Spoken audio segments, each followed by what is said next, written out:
ರಾಜ್ಯ ಸರ್ಕಾರವು ಅಗತ್ಯ ವಸ್ತುಗಳು ಮತ್ತು ಆಸ್ತಿ ನೋಂದಣಿ ಶುಲ್ಕವನ್ನು ಪದೇ ಪದೇ ಹೆಚ್ಚಿಸುತ್ತಿರುವುದರಿಂದ ಬಡವರು ನಿವೇಶನ ಖರೀದಿಸುವುದು ಅತ್ಯಂತ ಕಷ್ಟಕರವಾಗಿದೆ.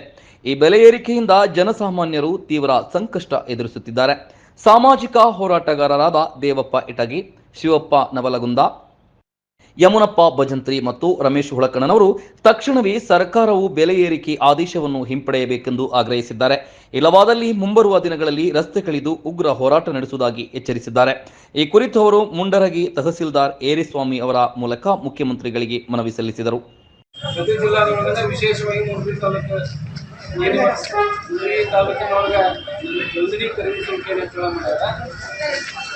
ಅದನ್ನು ಹಿಂಪಡಿಬೇಕು, ಸರಿಪಡಿಸಬೇಕಂತೇಳಿ ನೋಂದಣಿ ಶುಲ್ಕ ಹೋರಾಟ ಸಮಿತಿ ಮತ್ತು ವಿವಿಧ ಸಂಘಟನೆಗಳ ಮೂಲಕ ನಾವು ಒತ್ತಾಯ ಮಾಡ್ತೀವಿ.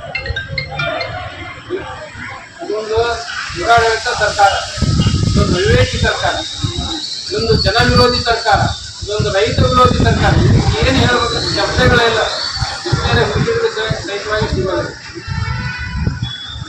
ಸರ್ಕಾರ ನೀರು ಕುಡಿಯೋದು ಬಿಟ್ಟು ಇವತ್ತು ಏನು ಮಾಡಕತ್ತಪ್ಪ ಅಂತಂದ್ರೆ ಜನರನ್ನ ರಕ್ತ ಕುಡಿಯಕತ್ತಾರ.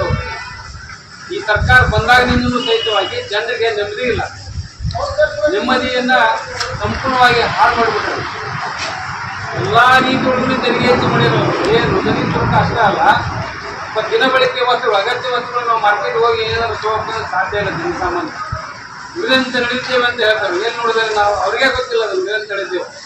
ತಿಂಗಳು 2,000 ರೂಪಾಯಿ ಕೊಡ್ತೀವಿ ಅಂತ ಕೊಡಾಕತ್ತಾ ಇರಲಿಲ್ಲ. 10 ಕೆಜಿ ಅಕ್ಕಿ ಕೊಡ್ತೀವಿ ಅಂತ ಹೇಳಿದ್ವಿ, 10 ಕೆಜಿ ಅಕ್ಕಿ ಕೊಡಾಕ್ತಾ ಇರಲಿಲ್ಲ. ಎಷ್ಟು ದೌರ್ಜನ್ಯ ಮಾಡ್ತಾರೆ ಅಂದ್ರೆ ಕೇಳುವಂಥ ಜನರು ಕೇಳಕ್ಕೆ ಹೋದ್ರಂದ್ರೆ ಒಮ್ಮೆ ದೌರ್ಜನ್ಯ ಮಾಡ್ತಾರೆ, ಕೇಸ್ ಹಾಕ್ತಾರೆ. ಆದರೆ ನಾವು ಈ ಮೂಲಕ ನಾವು ಒತ್ತಾಯ ಮಾಡ್ತೀವಿ. ಮತ್ತು ನಮ್ಮ ಶಿವನವರ್ಗೊಂದವ್ರು ಹೇಳಿದಂಗೆ ನೀವೇನು ಅವೈಜ್ಞಾನಿಕವಾಗಿ ಮತ್ತೇನು ನೋಂದಣಿ ಶುಲ್ಕ ವಸೂಲಿ ಮಾಡಾಕತ್ತೀರಿ, ಅದನ್ನು ತಕ್ಷಣ ಸರಿಪಡಿಸ್ಕೊಳ್ಳೋದೇ ಇದ್ರೆ ನಾವು ಇವತ್ತಿನ ಸಾಂಕೇತಿಕವಾಗಿ ಮಾಡಿ ಇನ್ನೊಂದು ವಾರ 15 ದಿನದೊಳಗೆ ಅದನ್ನು ಸರಿಪಡಿಸಿಲ್ಲ ಅಂತಂದ್ರೆ ತಹಸೀಲ್ದಾರ್ ಕಾರ್ಯಾಲಯದಿಂದ ಧರಣಿ ಸತ್ಯಾಗ್ರಹ ಅದನ್ನು ಸರಿಪಡಿಸಲಿ ಆಗಲವರೆಗೂ ಕೂಡ ನಾವು ಅನ್ಕೊಳ್ತೀವಿ.